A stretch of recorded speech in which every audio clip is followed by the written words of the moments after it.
Welcome back to another video. In today's video, we're going to respond to a comment that I received on one of my other videos, and the person's given me some basic information of how much they earn, and they want to know how much they can potentially borrow. Now, please remember that I don't have the full details. They've just given me some really basic info. So there are going to be some assumptions made in this affordability calculation, and every lender does offer different loan amounts. Please also remember that this video is not advice.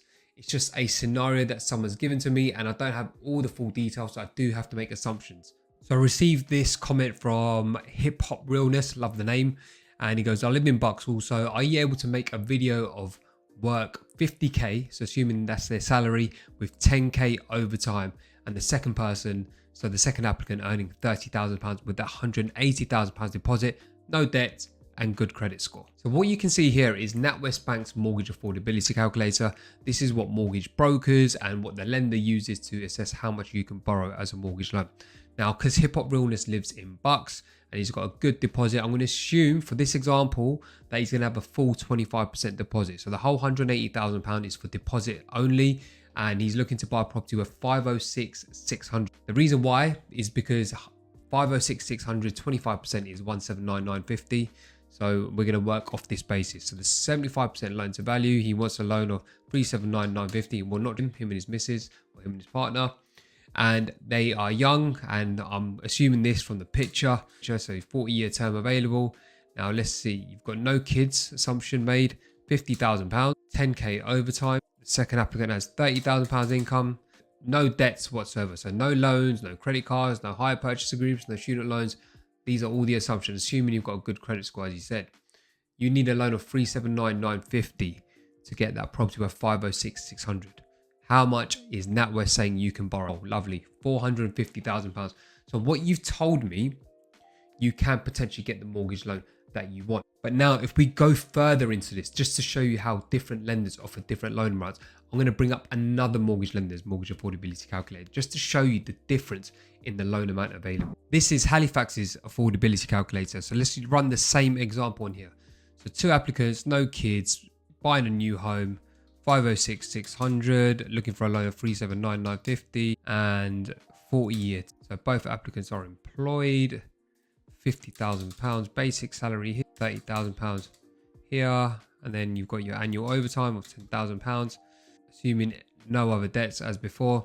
So let's see how much they can borrow as a mortgage loan with Halifax. So Halifax will come back and say on a 2 or a 3 year product, they can borrow 474,525, and on a 5 year product, they can borrow £495,000. As you can see, different lenders will assess the same income, the same scenario in different ways. So for example, Halifax were offering a loan of 474 or even 495 versus NatWest who are just offering a flat 450, because every lender assesses income in different ways.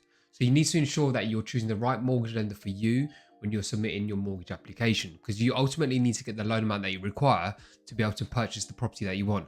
Now on this occasion, for a loan of 379,950, both lenders are available to our clients on the scenario that we've discussed. So it's all good knowing that you can get the mortgage loan, but now you need to know, can you actually afford the monthly mortgage payment? So I'm going to show you a sourcing system that mortgage brokers use. This is just one system, there's so many out there, and this will show you approximately what your monthly payments are as of the 19th April 2024. So I've pre-filled the information here. As before, purchase price of 506,600, loan amount of 379,950, 75% loan to value, so a deposit of 180,500, and a term of 40 years. So on a 2 year, let's see what a 2 year fixed rate looks like. On a 2 year fixed rate, you're looking at monthly mortgage payments of between £1,645.98, and it can just go up. You can see, look, goes up from there to 1,759, and that's just the first page. If I click on page 4, it could be 1,800, 1,810. If you go on a 5 year fixed rate, let's see if that makes a difference. So your monthly payments will be anywhere from £1,643 to £1,685 on the first page. But look, even on page 4, it can go up to 1,700, 1,720. When you're purchasing a property, you also need to factor in all the other additional costs. For example, your broker fees could be anywhere from £500 to £1,000, depending on the brokerage you use. You've got solicitor costs. That could be anywhere from £1,500 to £2,000. you will potentially have a valuation cost. And always consider taking a more in-depth survey, so like a home buyer survey or a building survey. So on a property worth 506, 600, you're probably looking at anywhere from £500 to up to £1,300, depending on how in-depth you take the survey. So depending on the product you choose, there could be a lender arrangement fee or a product fee or a booking fee. It's all in essence the same thing, which can vary anywhere from £999 to £2,000. Now, you don't have to add this to the mortgage loan. You can pay this up front. If you do pay it up front, there'll be less interest over the term of the mortgage. But also remember to get your broker to review any products that have no lender arrangement fees to find out which product is best suitable for you, but that's working out the most cost effective for you. Stamp duty. Always got to consider stamp duty. You can't add stamp duty to the mortgage loan.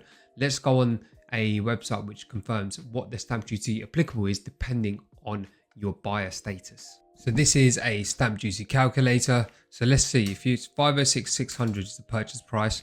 If you're a first time buyer, the stamp duty is £4,080. If you're a home mover, your stamp duty is £12,830. And if you've got, for example, any other properties in the background that you owe, your stamp duty applicable is £28,028. So hip hop realness, I hope this video has helped. Just please be mindful that some assumptions have been made in this video because I didn't have enough details in your comments. But just remember that every lender has a different lending criteria. Every lender, as you have seen, will offer different loan amounts. So sometimes the best rate is not the best rate for you, because ultimately what you need is a mortgage lender that's going to use your income the way you need it to be used, so you can get the mortgage loan that you require to get the home that you want. I hope this video has helped. If you've got any questions, leave them in the comments.